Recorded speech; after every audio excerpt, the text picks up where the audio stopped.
the Twin Cities Apologetics podcast, recorded from the studio of OAC Technology, who provides helpful IT support for businesses. This podcast equips followers of Jesus with apologetics resources to strengthen their faith and build them up as ambassadors for Christ. We hope you enjoy the show. Welcome to the Twin Cities Apologetics podcast. I'm your host, Jeremy Lynn, and I'm here with my guest, Dillon Kazemi. We are going to talk about how to be productive with time, the time that you have, something that's very important for a resource that we have. Before we get to that, I want to say that if you want to be connected to our group, Twin Cities Apologetics, you can go to our website, twincitiesapologetics.com. You can see this podcast posted on there and other content, meetings that we have. All the information is out there. So, Dillon, I want to start by talking about yourself. Sure. So, yeah, perfect, right? Can you talk about what you're doing currently in life for a job and other things going on in general? And you're from Wisconsin, Yes. right? So, Definitely. yeah, let's go ahead. Currently, I work as a supported.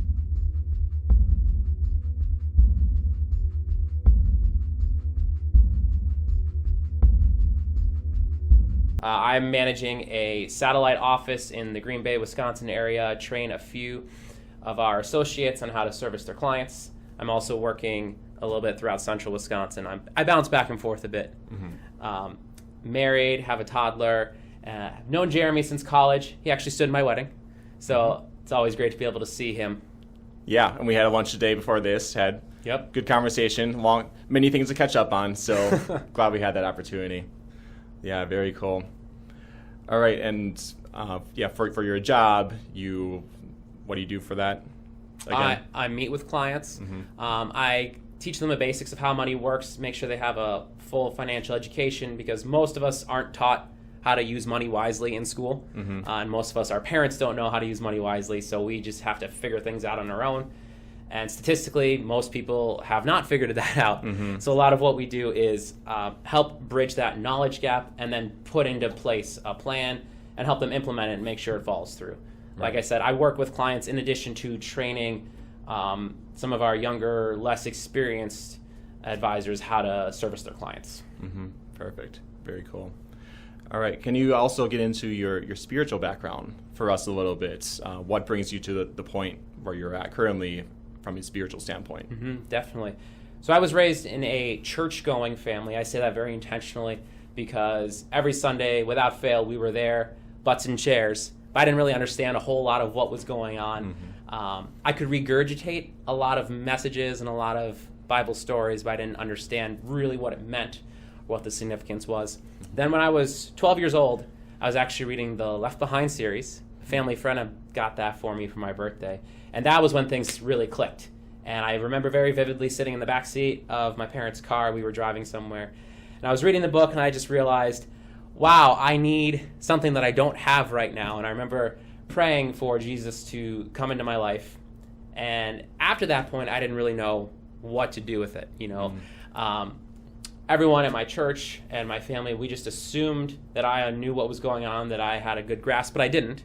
So I spent a lot of years wandering, checking out books from the library of different faiths, different philosophies, trying to figure out exactly what it was that I believed. And then I got to college, and I was introduced to Cru, the campus ministry, and one of the leaders there was able to articulate the gospel very clearly to me, and it was the first time I actually had a clear understanding of not only what is true, or at least what I found to be true, but also what I wanted to be accurate of my life, that I wanted that relationship with Christ and the lordship of Christ in my life. Since then, I've been extremely, extremely involved in Cru ministry, worked in full-time ministry for a year after graduating college. I've done mission work in the Middle East and a couple of places domestically, and now I do my best to incorporate my beliefs into my business practices with the way that I work with both clients and with some of our advisors that I manage. And you talked about wanting to pursue what is true in your life, right? Yep. How much did apologetics play into that? What kind of role did that? Huge amount, because I was naturally a very argumentative person growing up. And I had to realize it wasn't a matter of how strongly you believed in something. It was more of how true the thing you believe in is, right? Because I can argue very vehemently about things that aren't true, and that's not going to get me anywhere. So when I was introduced to this concept that there are actual evidence, philosophies, reasonings behind these things that I was starting to believe, it rocked my world, launched me into many, many years worth of study, debate. I usually would go out onto campus, Jeremy a little bit too, we would go out onto campus and just walk up to random people and start conversations about spirituality, philosophy, and what we all believed. And just from doing that and finding out what other people believed, the experiences they've had, it really helped solidify not only what I believed, but how I can determine what truth is. So the apologetics played a huge role in my own spiritual journey. Yeah, thanks for explaining that part of your story. Our last podcast, we talked with Jordan Apodaca about the need for apologetics and Christians to pursue that area. And it's awesome to hear that personal story that you have of how apologetics brought you closer to Christ in a relationship with him. Yep. Yeah, so thanks for sharing that. So now turning to this concept of saving time, of being productive with your time. What experiences do you have where you would say that you're qualified to talk about this topic with other people and kind of give wisdom towards how we can be productive? Yeah, definitely. And I wouldn't say I'm an expert in productivity by any means, by any stretch of the imagination, but I would consider myself really a student of it. I became aware of how to utilize time and be productive during my last semester in college. That was a little bit of a perfect storm. I'd gotten married 3 weeks before the semester started, so instantly my understanding of what my time was, that changed right away, because now I have someone else that I'm sharing my life with. But as far as the school side goes, I was taking 18 credits, including 2 capstone courses. I was treasurer of my fraternity. I spent about 18 hours a week leading our campus ministry. I counted.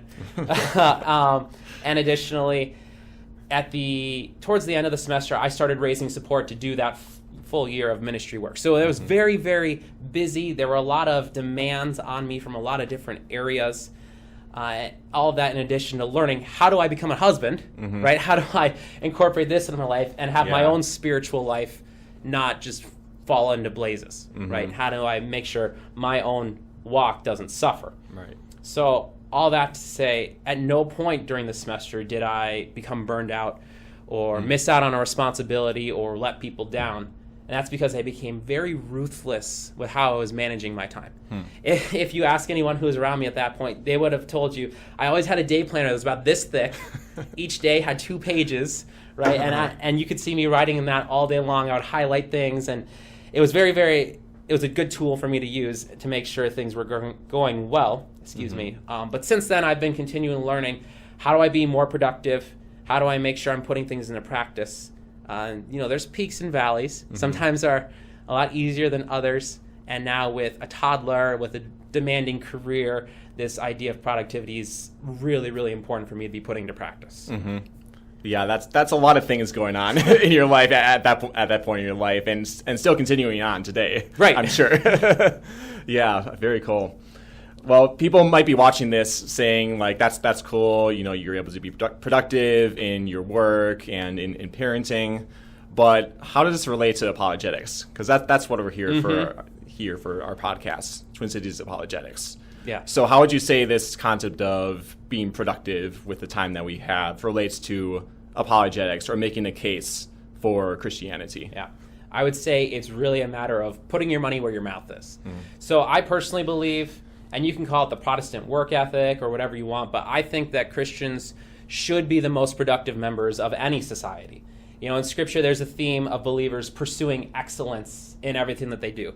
You look at Colossians 3:23 and 24, it says, "Whatever you do, work heartily, as for the Lord and not for men, knowing that from the Lord you will receive the inheritance as your reward. You are serving the Lord Christ." So what that means is if we're a plumber, if we're an astrophysicist, if we're a professor, if we're a lawyer, if we're a bus driver, we should be viewing ourselves as being employed by God. And that should be influencing the way that we work, the way that we use our time. And specifically for the apologetics side, I think of 1 Peter 3:15. Always be prepared to have a defense for the hope that you have. Well, how in the world are you going to be prepared if you don't have time to read and learn and study? That's very true, and especially with all the material that's out there. I mean, we have these different areas. We have history, science, philosophy, things to consider when it comes to how do we know that Christianity is true, and how do we explain those things to other people. Well, along with that, you have things like maybe you're a parent. Yeah. Maybe you're going to school, doing something else, or working, like I'm an accountant, I do that. So how do we fit this research and consideration of these ideas into our busy schedule already? So that's one area of that preparation, being prepared, you're talking about. That is a huge thing when it comes to how we spend our time and wanting to pursue this area of apologetics. Yeah, and you used the phrase earlier of saving time. You really need to think of it more as redeeming time. Because time, whether we are aware of it or not, it's going to be spent somehow. It's just a matter of, is it going to be something that was worthwhile or not? Very good point. Yes. Thanks, Dillon. All right. Well, with that said, let's go into this topic of productivity and how we can pursue that. So first thing I want to ask is, what are some main things we can do to be productive with our time, to go down that path of productivity? We can maybe start with one or two things and then see how many we can get through from there. Sure. So let's say the top one or two things. We can start there. All right. Well, definitely the top thing that all of us need to do is eliminate the word feel from our vocabulary. And here's what I mean by that. This one thing, it usually derails every American because we live in so much comfort. Okay, so Jeremy, I know you work out. How often do you wake up in the morning and think, I don't really feel like working out today. I think I'll skip. Well, I work out during lunchtime usually, but when it gets to that point during lunch, yeah, I can definitely feel that way. Yeah. Say I want out, yeah. Absolutely. If you talk to a lot of people, most people want to change something about their life, whether it's their fitness, how much they can read or study, how much time they can spend with their kids. They all want to change something, but most people don't actually do anything to cause that change. And that's because we usually find ourselves saying things like, I don't feel like doing any more work. I feel too tired. I had a hard day and I feel like taking it easy. I don't feel like studying my Bible. I don't feel like helping that person. And it's terrible, right? We're completely falling into this trap that you have to feel like doing something in order to actually do it. I think of 100 years ago, what if someone would have said, I don't feel like plowing the fields today? Right? That would have been really bad. And yet we're using that as an excuse in our day-to-day lives. But that couldn't be further from the truth. So that's number one, get rid of the word feel. If you do that, I think you're already way ahead of the game compared to a lot of other people. Yeah, and one comment to make on that's kind of in line with the concept of obedience in the Bible. That despite how we feel, you mentioned the example, I don't feel like reading my Bible today. Yeah. Well, as Christians and wanting to walk on a daily basis with God, being in Scripture and reading truth in that way that God has revealed is important. So despite the feeling that, hey, I don't really want to read the Bible today, a lot of Christians still do so on a daily basis, or as much as they can, on that basis of obedience, despite how they feel. So I think that can apply to a lot of things in our Christian lives. Definitely. And, I'm a parent of a toddler right now. Obedience is a very important thing that we're trying to instill. And I'm sure most parents can relate to this.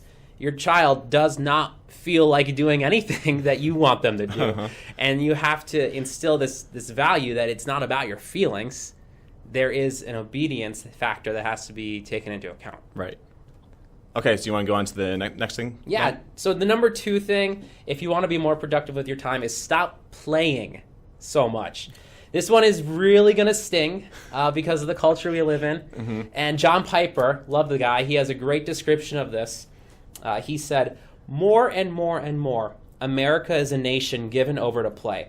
The industries of play are huge. Houses are built today with entertainment centers. Computers and videos and television and stereo all coordinate to give us ever more stimulating and captivating distractions from the reality of the world. When we need to be dreaming for the glory of Christ about how to spend our lives alleviating ignorance and sickness and misery and lostness, we're becoming more and more addicted to amusement.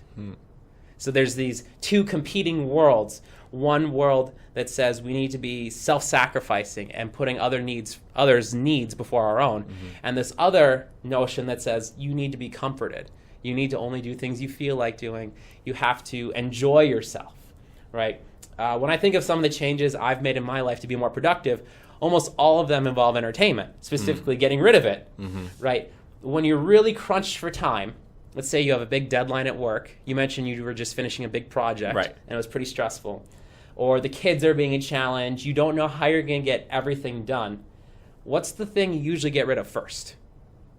Entertainment, I suppose, or probably not, okay. Actually. Okay. You know, I know with me, if I'm really being honest, the first thing I want to get rid of is my spiritual life. Right. I don't view very that. true. Yeah. I don't view that as the most conducive to getting more work done. Right. We don't get rid of the entertainment first. In fact, we usually use a stressful time as an excuse to seek more entertainment. Yeah. Right. We earned it. Right. We feel justified in that. Yep. Instead of seeking the Lord for strength, I seek Netflix for strength. Instead of finding joy in my salvation, we find joy in telling others how busy we are. Sure.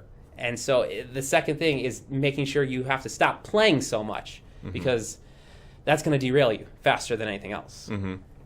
So someone in that, let's say, in a position where it's like, okay, I watch a few Netflix shows during the week. Are you saying it's a bad thing that I do that? No. Okay. No, not at all. And we can get to this a little bit later. There is a place for rest. There's a place for relaxation. There's a place for unwinding and letting go of tension. But we have to be very aware of when we're seeking entertainment and what we're going to in times of stress. Because usually we're looking for something to distract us. Yeah, that makes sense. And that's something that happens in my life a lot. So I'll be the first to confess that I'm someone who goes into that sort of thing to get rid of stress that's in my life, or I at least feel like I want to get rid of the stress I'm going through finishing a paper or a project. That's something that I'll turn to, and it's like, oh, it's fine that I watch this thing for a half hour or an hour, but over time that can really add up. Even if you don't realize it in the moment, it really can. Yeah, the average American spends 3 hours a day watching television. And a lot of times if you ask them, what did you even watch? I don't know, whatever was on. Right. Sure. And if you allow me to get a third, I don't know if we have enough time. Yeah, we have time, yep. Sure. So the third thing would be learning how to rest properly. I think the reason that we're typically all so tired isn't because we're addicted to work. Because I know a lot of people aren't addicted to work. But it's because we don't know how to actually rest. When I was in college, if I wanted to rest, I'd usually turn on the Xbox. Right? And playing a video game with friends for a couple of hours, there's nothing wrong with that. It's not inherently bad. And it can be relaxing, but it's not restorative. What I mean by that is, after I was done playing, I didn't feel ready to go be more productive. In fact, I felt like I needed more rest. Okay. Right? So I wasn't restored to be able to be doing something afterwards. If anything, we've fallen into this notion where rest and work can kind of get miscombobulated, get switched around. We think a lot of times of, if I open my Bible, that's hard work. I have to study, I have to think, I have to apply what I'm reading and learning. That's difficult.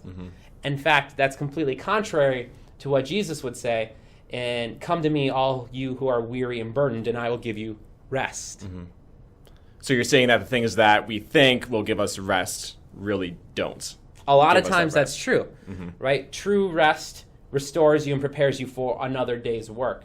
Most people jam-pack their schedules so tightly with unnecessary things that by the time the weekend rolls around, they need distractions. They need to forget about all their obligations and things that have taken up their time. So instead of resting during the weekend, they waste a lot of time with things that don't restore them mentally, emotionally, or spiritually. And then we get to Monday not being restored, but instead being even more drained. And it's a wonder why people hate Mondays so much, right? Yeah. We're not preparing. We're not restoring. And it's amazing. A lot of times, to go faster, to get more done, you need to slow down. You need to stop what you are doing and find true rest to prepare you. Stephen Covey in The 7 Habits of Highly Effective People uses the idea of sharpen the saw. If you're cutting down a tree, at some point you have to stop and sharpen your axe. Mm-hmm. Otherwise, it's just going to be harder and harder and harder because your axe is going to get dull. Mm-hmm. You can think of ourselves in the same way as that axe. Yeah. So we're constantly dulling ourselves, even if we don't realize it or think that it is sharpening. Again, it's going more in that detrimental kind of direction. Definitely. In terms of our rest and how we feel that way. And if you're wondering, well, what is true rest? How can I restore myself? Think of it this way. If you had an unlimited amount of time, you could do whatever you wanted. What would you do then? Whatever that answer is probably something that's restorative to you. I know my wife, for instance, absolutely loves to garden. That is very life-giving to her. You know, when she's done gardening, she feels ready to go and do more work, to be more productive. You got to find what that is for you. Okay, I see. So you talked about this kind of scheduling system that you had, where you had 2 pages of notes per day, kind of a thing. Yeah. So people kind of pursuing entertainment and spending a lot of time on that.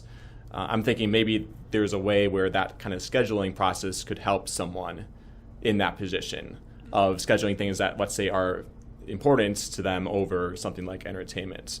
So do you think that's something that's helpful? And if so, how can someone start going about that process of the scheduling? Definitely. And again, entertainment in and of itself isn't bad. It's just we use it improperly. Right. If I have my day planner, for instance, I can write rest over a big chunk of time. And that's not unwise for me to do, because I'm planning and I'm accommodating the fact that I need rest. And I can do whatever it is restorative to me. Maybe sometimes that is, I'm going to watch a movie for an hour and a half. Right. And there's nothing wrong with that, but you have to create a plan for that. Otherwise, you're going to fall into a black hole of time. Okay. So setting aside time for something like entertainment, which can be restful and can be a good thing. And even something where if you spend time with others can be a way to connect with other people and build those relationships. Yeah. So, but the idea is set aside time for that. Is that what I'm understanding right? Okay. Yeah, you have to give everything its own time and place, right? When I need to work, I need to work. When I need to invest in relationships, I need to invest in relationships. I can't be crossing and mishmashing everything, because then nothing is healthy, nothing gets productive. Right. All right, we're going to take a little break here and just go into a second segment where we'll be talking about things that people might say and how Dillon might respond to them regarding time and their lives. So thanks for joining me for this first part here, and we'll see you back for part 2.